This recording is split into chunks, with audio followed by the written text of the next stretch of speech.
షబ్బీర్ అలీ మీద కామారెడ్డి ఎమ్మెల్యే కాటిపల్లి వెంకటరమణారెడ్డి ఘాటు వ్యాఖ్యలు చేశారు. మున్సిపల్ ఎన్నికల్లో గెలిచామని విర్రవీగుతున్నాడని విమర్శించారు.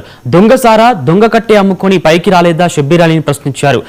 ఎమ్మెల్సీ టికెట్ ఇప్పించే సమయంలో 18 లక్షలు తన దగ్గర తీసుకోలేదా అని నిలదీశారు. కామారెడ్డిలో దొంగలు అందరూ ఒకటయ్యారన్న రమణారెడ్డి వారిని అడ్డుకోవడమే తన పని అని స్పష్టం చేశారు.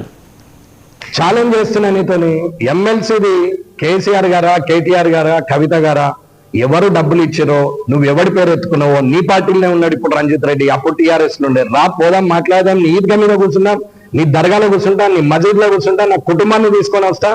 నీకు దమ్ము ధైర్యం ఉంటే నువ్వు కూడా నీ భార్య పిల్లల్ని తీసుకొని రా. దొంగల ఫ్యామిలీ, నీ భార్య పిల్లల్ని తీసుకొని రా అంటున్నా. నేను వస్తా.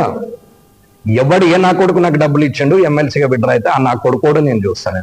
నేను ఇప్పుడు ఇట్లా ఎప్పుడు మాట్లాడలా, నేను ఎప్పుడు ఇట్లా మాట్లాడలా. కానీ నా అమాయకత్వం అనుకుంటున్నాను, నా చాతగానితనం అనుకుంటున్నాను, నా సింప్లిసిటీని, నా కైండ్నెస్ ని వీక్నెస్ అనుకుంటున్నారు. నేను సింపుల్ గా తిరిగితే లీడర్ గా కనపడట్లా. మర్యాదగా మాట్లాడి భాషా ప్రయోగం చేయొద్దు, అసందర్భ ప్రలాపనలు చేయొద్దు అని యువతరానికి ఆదర్శంగా ఉండాలని నేను ఆలోచిస్తే జనంలా నా చాతగానితనం అని నిన్న ఒకటి రాస్తాడు ఆ డోడోగని. ఈగోనట. ఈగో ఎక్కడన్నా? నేను ఏ స్థాయి దాకా మాట్లాడాలో మాట్లాడాను. అన్ని మాట్లాడి ప్రయత్నం చేశాక కూడా ఇద్దరు కలిసారు. కానీ నేను దిగింది ఈ ఇద్దరు కలవద్దని దిగినా కానీ నేనేదో అధికారం కోసం దిగలేదు. ఈ ఇద్దరు కలిస్తే ఏమవుతుంది? మళ్ళా కబ్జాలు అవుతుంది, మళ్ళా సెటిల్మెంట్లు అవుతాయి, మళ్ళా గొడవలే, మళ్ళా ప్రజా దర్బారే, మళ్ళా మాస్టర్ ప్లానే. ఇవాళ చుట్టుముట్ట గ్రామాలందరూ కూడా